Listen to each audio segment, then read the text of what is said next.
আবু জাহেলের গোষ্ঠীরা যখন মক্কা চতুর্থ সাইডে ঘিরে নিলেন, সেই মুহূর্তে আল্লাহ রাব্বুল আলামিন হযরতে জিবরাইল আমিনকে পাঠালেন, জিবরাইল যাও আমার বন্ধুকে মক্কা থেকে মদিনার হিজরতে রওনা হতে বলো।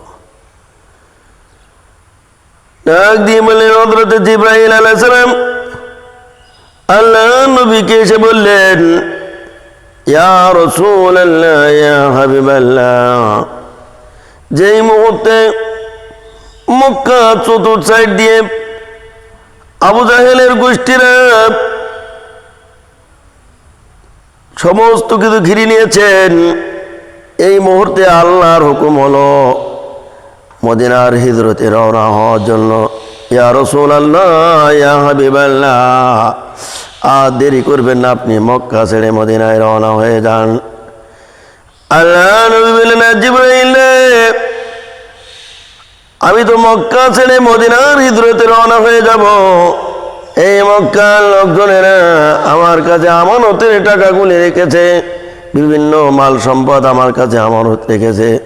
আমি যদি চলে যাই তাহলে মক্কার লোকজনেরা মনে করবে মুহাম্মদ আমানতের জিনিস না দিয়ে রাতের অন্ধকারে পালায় চলে গেল।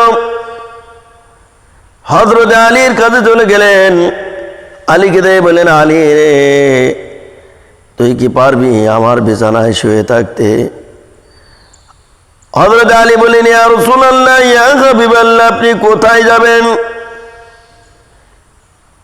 আল্লাহ নবী বলতেন, আমি চলে যাচ্ছি, মক্কা ছেড়ে মদিনার হিজরতে রওনা হতে চলেছি।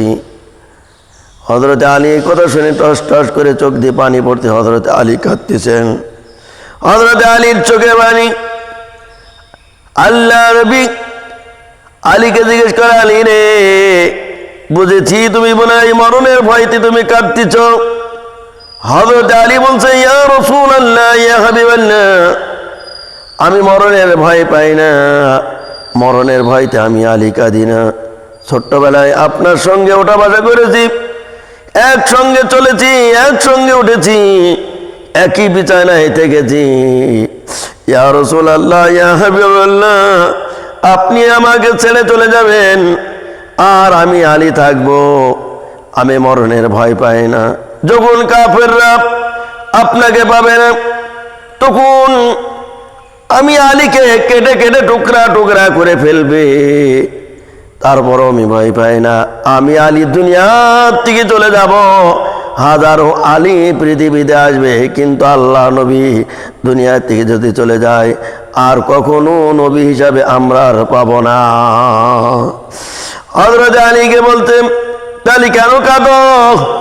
বলে, ইয়া রাসূলুল্লাহ, ইয়া হাবিবাল্লাহ, আপনার বিরহ বেদনায় কষ্ট পাচ্ছে, এই জন্য আমি কাঁদতেছি।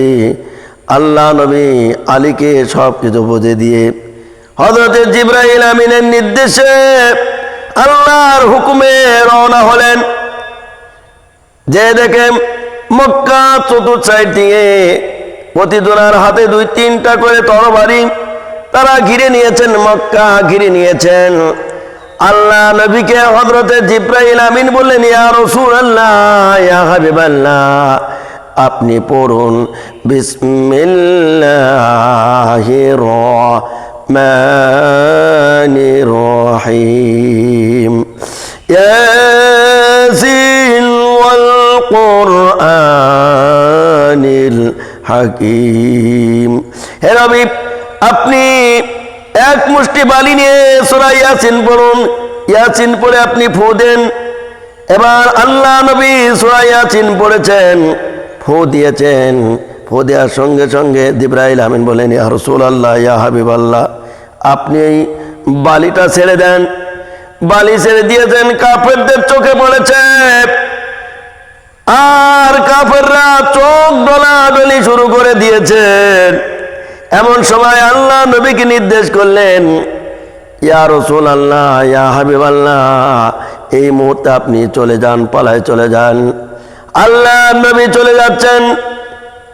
এক সময় আল্লাহ রাব্বুল আলামিন